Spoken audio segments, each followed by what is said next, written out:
right. Hello, folks. Guys, I'm excited about the energy in this room. I'm excited about the energy on the stage. We are all wearing pop star mics and very excited about it.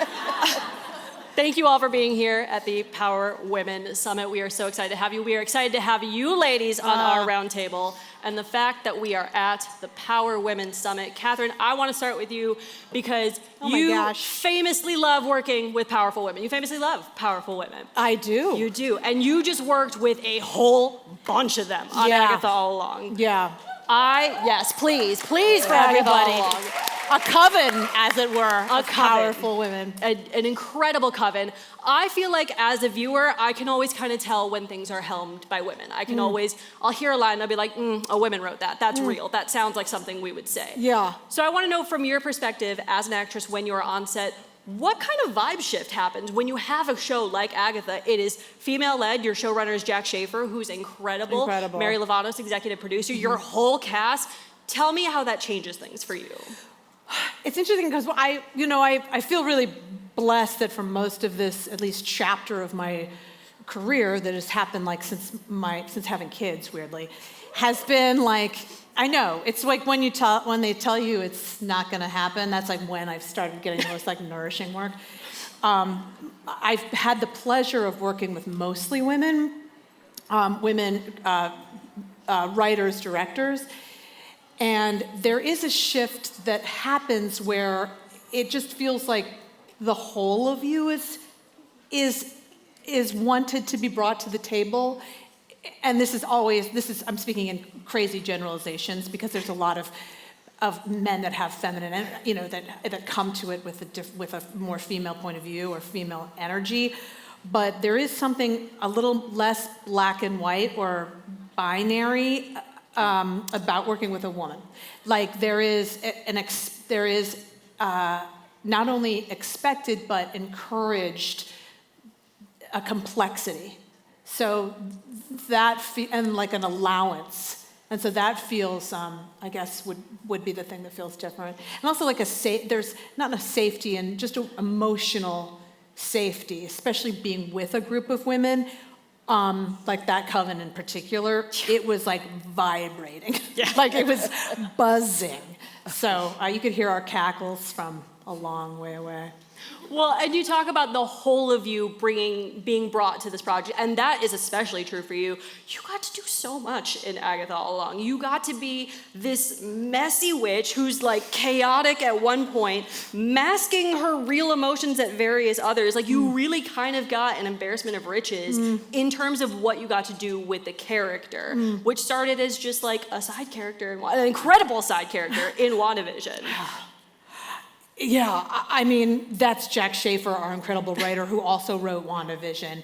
Really, we wanted to start with a woman without her powers, powerless, getting her powers back and finding the truth, finding her largest expression the older she gets, which we also thought was really potent. And it felt very much in the literal sense of trying to get your power, find your voice, and at the same time being chased and in a very tangled, complicated relationship with death, literally played by Aubrey Plaza, who's amazing. So it was like that tangle was really gnarly and fun and asked a lot. Yeah, it was fun to watch. Kaylee, I want to come to you because as we talk about powerful women, you got to work with really powerful woman on Night Country. A little bit. Casual. You might have heard of her. Her name's Jodie Foster. I was gonna say, kind of an up and comer.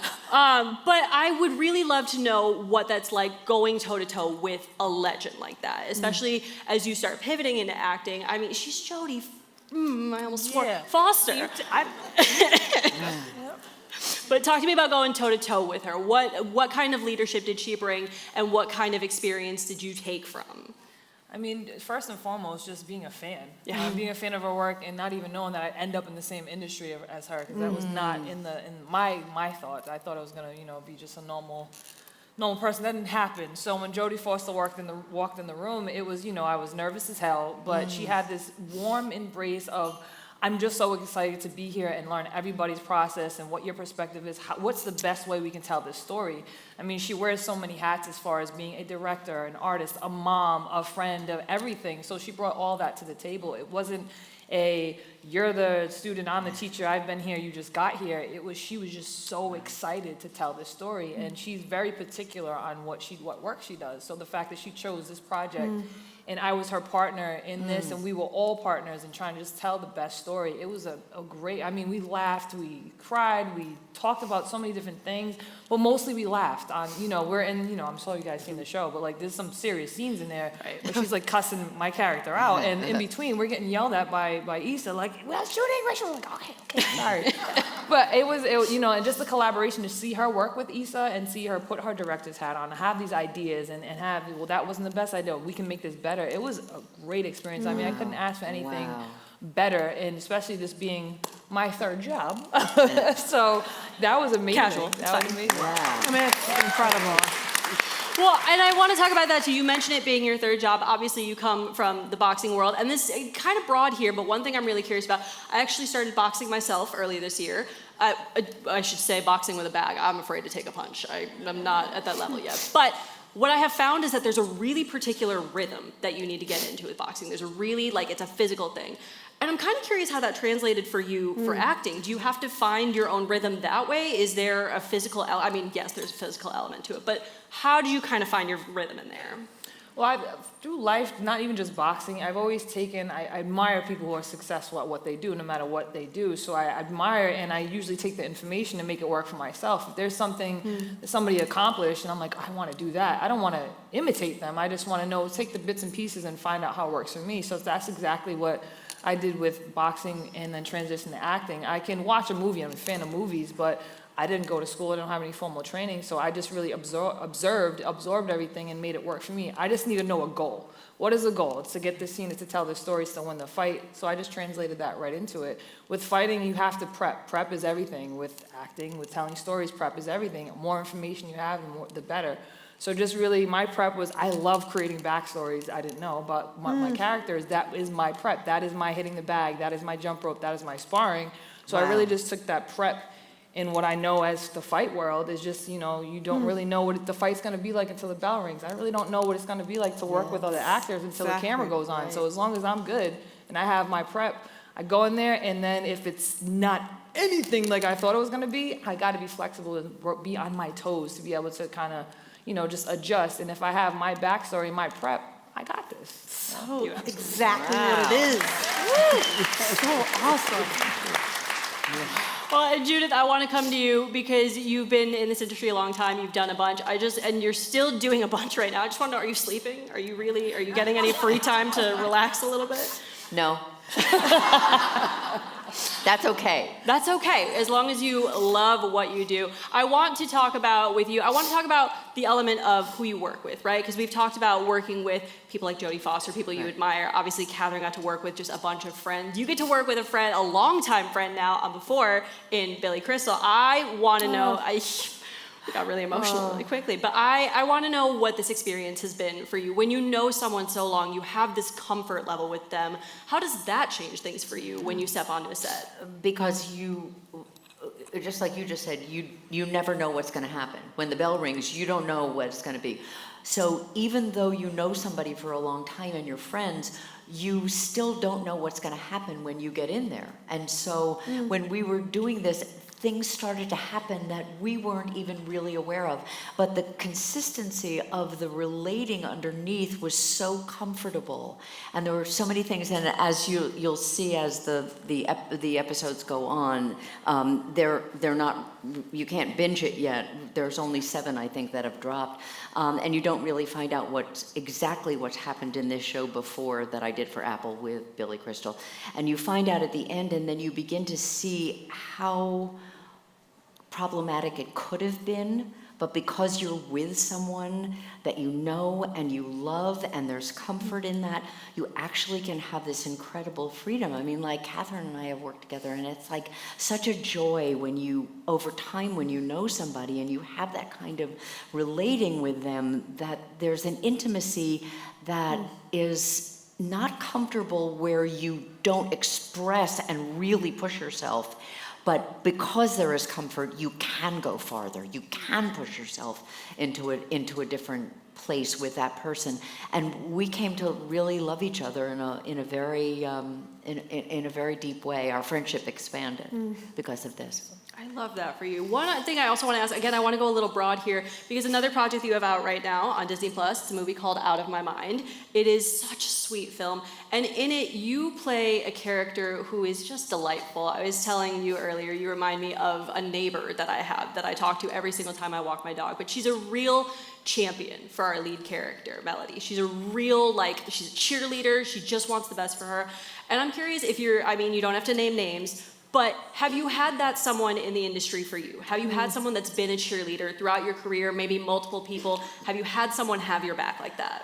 I've had a lot of people have my back, but I have I had a teacher in high school, and she was so there for me in the most remarkable way.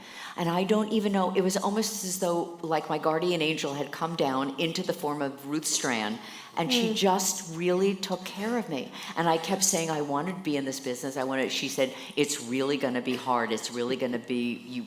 She never enabled me, which is the character that's in this show. In the show Out of My Mind, it's about this young girl has cerebral palsy. And she's a remarkable actor. We found her in London, and she's incredible. And so I took some of that, of what I knew from Ruth, and brought it into myself for that character. But that's really, there's many other people that have been there along the way. You know how people get awards and they say, I'd like to thank all the people who treated me like shit. I'm sorry. It's like I'd like to, because it made me work so much harder. But the truth is, I've had a lot of people who have been there for me in really generous and amazing ways. So that's really how I hold it. It's like I hold them very close, and I'm very, nothing in our business is a given. We know that. We've been doing this a long time, but what's really valuable is that you feel grateful. We were just backstage talking about how we've done all these different things, and how grateful we get to be for the careers that we've had, and that we get to be here with all of you because of the stuff that we've done. So I'm very grateful to a lot of people who've really been there for me. We are grateful to you and to all of you for being here. You guys are all incredible. June, I cannot not come to you. I know, I see you over there. First leading role at 94. Can we please just give it up for June?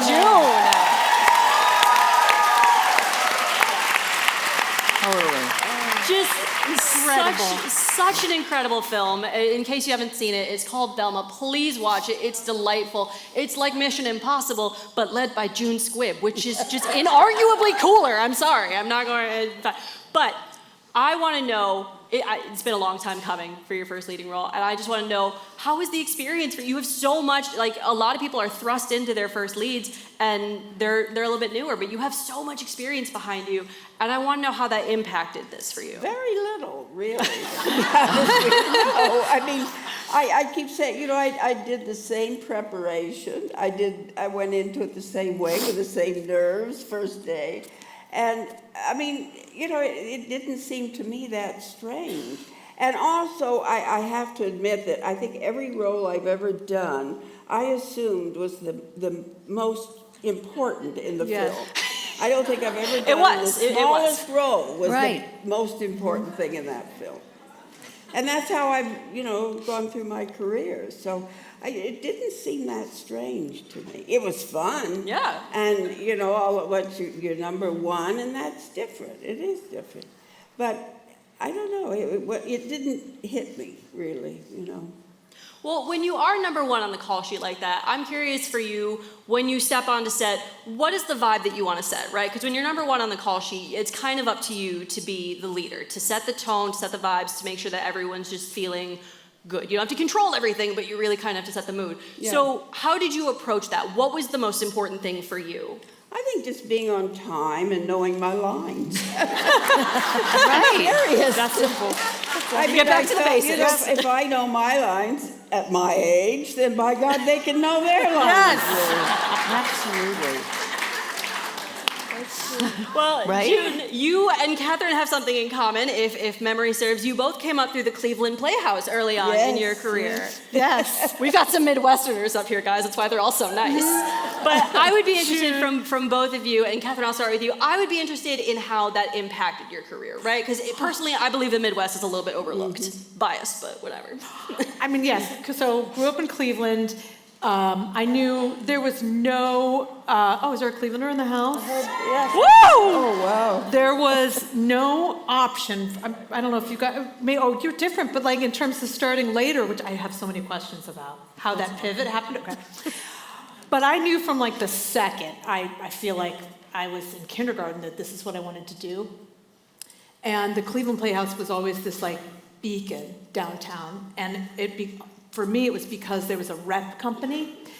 And in an old school rep company that you would see the same actors do, like, Noises Off one night and Richard III the other. And so my parents had season passes. And then there was a curtain puller program that I enrolled in. Didn't get to actually pull an actual curtain, but that was Feels misleading, but okay. that was like my church. I mean, I would go there every Saturday for classes, and I would be able to hang out with these older actors. My snack would be literally like a Snickers and a Coke from the machines. And I think of it still as the most holy place. There was like a little black box theater, then they had like a ghost lamp on it, and like when I picture that in my mind, it's like what, like the core of the core of the core is being in an ensemble, and feeling that freedom of weirdly being able to tell the truth in ways that I couldn't even articulate in my real life as a human yet. The Cleveland Playhouse was huge. Well, what years were you there in Curtain Pullers? I was there in probably 80, 70, 80. Yeah, because I was there in the 50s. I went right after high school. And I went in as an apprentice. And then the next year I was that half apprentice thing where you got a little bit of money. And then for 3 years I was on staff there. But we were non-union then. We weren't, and I think by the time you were there, and Curtain Pullers was there then. They actually... Yeah. I mean, well, they did a lot. They did a lot with the young people. And I remember we always did matinees, or Shakespeare. We did matinees for school kids over and over again. Yes. But don't you find that when you're in repertory theater, like you were just speaking about it with such reverence, is that it teaches you about ensemble? Oh, yeah. Do you know what I completely, mean? So that when you go into this part of the business that we're in right now, it's like wherever you go, you have the understanding of ensemble. You know that from the boxing work. There's an ensemble, there's a group, there's a, even though you're number one on the call sheet, you have a different kind of reverence for the community. I can always tell a Midwesterner because they pick up their costumes, they're in control of their props, and there's an autonomy, like I just feel like that they don't need a lot of like handling. Right. Like you can take care of your own stuff. Right. East Coast too. East Coast too. Yeah. Right. Yeah. Yeah. Right? And you're right, that feeling of an ensemble and being able to so in terms of being like number one, it constantly, that it is constantly shifting. You can go from that to an ensemble to back. One time you were very important, the next time you weren't. You're not. Yeah. That's right. Exactly. No, right. I just went from 2 to 20. Yeah. Well, but this leads me into something I wanted to talk about, because each of you have been at different places on the call sheet in various projects, and I'm really words are a thing I do professionally, you guys, and I'm just gonna trip up them. Kaylee, I want to come to you on this because I'm interested in knowing, and I want everyone to weigh in here, but I'll start with you, Kaylee. What does good leadership look like to you? No matter where you are on the call sheet, no matter where you are in the ensemble, what does good leadership look like? To me, a good leader is someone who didn't mean to be a leader. You know, I just think that when somebody just has the core values of making sure that the goal or whatever that everybody's taken care of, you know, I identify a lot with like wolves and being a wolf pack. You know, the leader's in the back to make sure everybody's okay first. That's usually what, to me, is a good leader. And somebody who's not, you know, throwing around their authority, telling you, you do this, is kind of somebody who's really open to suggestions. And when everything's on the table, we all come together to try to make sure that this is the best choice. Collectively, I think that makes a great leader. I love that. Yeah. Judith, one thing I want to ask you is, there was a quote from you that I saw recently, and you said, when I started my career, I said I'd never do a soap opera and I'd never do a sitcom. This keeps haunting me. Listen, best laid plans, but I'm really Right? interested. I mean, right? It's like you can't I'll say never never do that. about anything. Of course, I did both of them. Well, and it sounds like a cliche, right? Because you ask about, you know, would you come back for a character? Would you do this show? And the answer is always never say never. I'm really interested for you, what's kind of been the best thing you've learned from taking on something that you said you would never do? That I shouldn't say never about anything. I mean, that, and also that the things that I look down on, which is what it really was that was on me. That was pejorative and discouraging and disproportionate to the work that was actually being done. And when I got on the soap opera, I mean, it was an ensemble. And I said, these people are working so hard to do an hour of television every single day. And it's like, I'm going, I don't want to be a part of this. I don't want to be, it's like, who are you? And it really was transformational for me in relation to who I was and the way I was being in the world and who I was being. Because, you know, we're human beings. We're not human doings, you know. And I realized, I was like, who are you? Who do you want to be in the world? And don't be that person. And so that was really important for me, and taking responsibility for the way I was relating around different things like that. And it was the same thing, and I learned so much. My best friend is still my best friend from One Life to Live. When I got on the sitcom, it was the same thing. I was like, do this. And, you know, it's like, I thought I'd learned my lesson, and then I went, no, you actually haven't learned it, so now, like, look at it again. And I learned so much about comedy and timing from Tony Danza. It was just, and from those writers. And so all of that was, you know, it's like if you're the same today as you were yesterday, you're not growing. And what was important to me was to be able to grow. I mean, we're here for such a long and a short period of time. It's like, how are we going to relate? Who are we going to be? And those two things that I said I'd never do actually made me come to grips with who I wanted to be as a person. And I love what you said about leadership. I think that's really valuable. A good leader keeps people safe and doesn't try to control. And that's really of great value. So thank you for that. Thank you. Please. I'm never going to cut off clapping. We love up here. You talk about growing and kind of figuring out who you are through this industry. And obviously, both you and June, you guys have been in this industry a long time. And I would just love to kind of hear from your perspective how things have changed. Do you think certain things have changed for the better? Is there anything that you think is kind of backsliding that we maybe need to work on? June, I'll come to you on this one. Well, I do think that things are better. I think that the whole diversity, age, etc., has, I think audience want to see everything. Totally. They don't want to be told this is reality if it's not, you know. And so I think that they're leading us probably. But I think the industry is following. It's taking a long time, but it's working, I think. Good. Judith, for you, I mean, how are you feeling about changes that we have seen? You mentioned earlier that obviously your show before, you can't watch all of it. Yeah, it's one of the few weekly releases, and that's a major thing that's changed, is now you can just binge things. So I'm curious for your perspective as well. I'm in agreement with June. I also think that they're starting to relate to women in a much more dynamic way, and I think it's because we've owned our power in relating around who we are.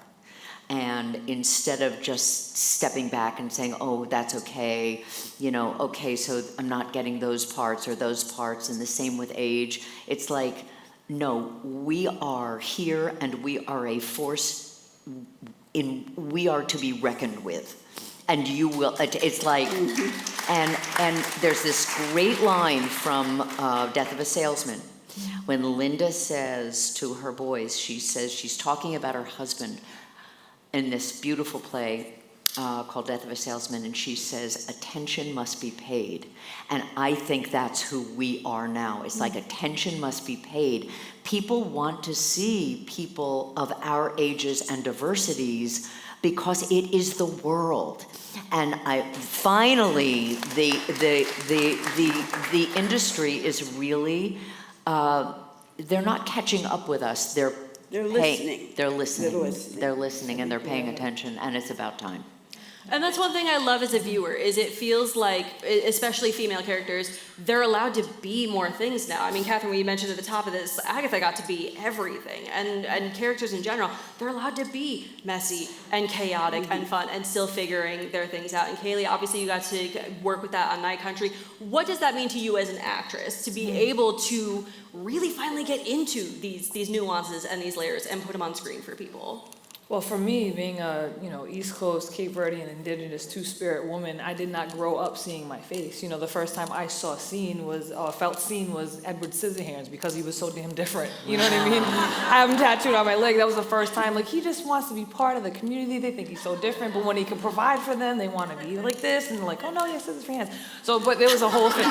It was like a whole thing. But like, just being able to like really be an example of, this wasn't in my plan, but it was in somebody's plan. And it's in somebody's, whether it's an elder, whether it's a little girl, little boy, little whatever, that finally sees me. It started in the boxing ring. We don't have a lot of indigenous or ethnic or people of color, women of color, especially women of color in boxing. Like, in a male-dominated sport, like, to be the first woman to be on HBO boxing and then be an indigenous woman on HBO, it's just, things are working parallel. So it means a lot to me, and it's never ever about just me, oh, look at me, look at me. It's like, okay, what can I do for the community? What can I do? What is that person sitting there like, there's nothing else for me. They're in an isolated community, and they see me on doing things that they never thought anybody could do. That just means a lot to me, and it just, kicking the doors open, but leaving them open is really important for me, for everybody to walk through, whether it's a woman of color, whether it's whatever you see, just being able to feel seen and feel included, and also to be able to listen to what stories need to be told and tell them from the different perspectives, and just not just telling indigenous stories, not just telling people of color stories or Cape Verdean stories, but being that good to be able to sit at the table, to be able to sit up with you and have these conversations is really important, because there's somebody out either in the audience or just going to watch this is going to be like, wow, I can do that. So it's just really important for me to do the work and just be and sit at the table and get really comfortable, because we are here. We say it. We've been here. And she's being modest because she also writes. So like, you're putting these stories on screen because you're incredible. So I just want to make sure everyone knew that she's being very modest right now. Guys, we are getting really close on our time here, and it breaks my heart. I want to go down the line, because one thing, you've all had such incredible projects, and I would love to know, and Kathryn, I'll start with you, and we'll go all the way down. If you could go back and read the script to any of your projects, whether it's a TV episode, whether it's a film that you've done, but if you could go back and read any script for the first time ever, experience it completely fresh, and get that feeling again, which would it be? It would be Private Life, which is a movie I did that was written and directed by Tamara Jenkins. And that first reading was one of those where you had to put it down, and it was so breathtakingly personal. It's about a couple that's going through fertility issues. And it was Paul Giamatti and myself, and that experience, and that first read I would love to experience again. Yeah. Kaylee, for you. I mean, I would say the obvious would be True Detective Night Country. That the way she constructed that entire story. But I will go back to my very first film, which I read a script for the first time. Never read a script. Oh my God. And it wasn't Catch the Fair One. It was a script about an idea that myself and the director Joseph had about, which ultimately became Catch the Fair One. But I was just kind of opened up into a world of, okay, this is how you experience what we see on screen. Oh my and it just gosh. opened up a bunch of ideas. And then when I got asked to help write it, I'm like, oh, I got ideas. And just, so just to experience that and just realize that there's endless perspectives and just ways you can tell stories, and things don't work, but you can replace it. This thing is not reality, but it's based in real experiences and made up circumstances. So I would go back to just having a whole thick paper script that I got to print out and read. And I'm like, what is this? What is INT? Okay, nighttime. External, internal, why are these pages? What is the scenes? Like, I had so many questions. Judith, for you, what would be your choice? It would be a play that I did back about 20 years ago, and it was called Wit. Oh, And I saw you in that, Judith Light. Oh. So They really don't good. get along, guys. I love you, Hahn. You're so sweet. It was this play, and it was written by a woman named Margaret Edson, and she won the Pulitzer Prize for it. And she only wrote this one play, and everybody said to her, "Are you going to write another play? Because this is so extraordinary." It's about a woman who was dying of 4th stage ovarian cancer, and I had to shave my head and be naked on stage. 2 things I also said I'd never do. I'm so not trustworthy. And so, and that play, when I read it, I was reading it, and I was in my office, and I was reading it, and I'm reading it, and I'm just absolutely dissolved by the brilliance of this creation. And at the end it says, and she takes off one baseball cap, and she takes off her one hospital gown, she takes off another hospital gown, and it says, "She is naked and beautiful in the light." And I close the play, and I'm sobbing, and I go, "She is what?" And I go, I don't think I can do this. And when I read that, it's still breathtaking, and it still holds up. This play, they do it in lots of different places, but it's very, very special. It's really beautiful. Really beautiful. Yeah. I love it. And June, finish us off. What would be yours? I guess Nebraska. Yes. To that, yeah. It was the second film with Alexander, and it just reading the script, I still remember the feeling of just reading that script. Right. And the role that I was, going to be used for, and it would just knock me out. It did then, and I'm sure now it still would. I love it. Guys, I'm so happy that you were on stage with us. I'm so happy that you joined us. And we still have a little bit of time. I'm so excited. So I would also ask, and I will open this up to anyone who wants to jump on it, who feels really passionate about it.